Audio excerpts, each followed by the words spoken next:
పింఛం విప్పిన నెమలికి మల్లె తొలకరి జల్లుల మేఘం మల్లె అలజడి హృదయం మాడిన కూచిపోడి రంగుల దిద్దిన బొమ్మకు మల్లె కవితలు వద్దిన పుస్తక మల్లె సంతోషంలో ముద్దుగా ఈ అమ్మాడి ఆరారు ఋతువుల అందం ఒకటిగా కలిపి వింతలు ఏడు పక్కకు జరిపే కొత్తగా పుంతలు తొక్కెను ఈ అరవిందం అమ్మమ్మో తాండవమాడే కృష్ణుడి నుండి వేణువ గానం తీయగ పండి రాధకు ప్రాణం ఉప్పొంగే ఆనందం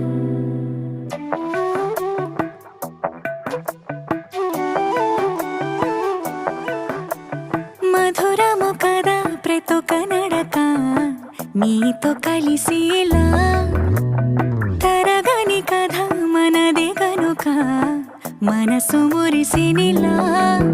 ఉసురేమో నాదై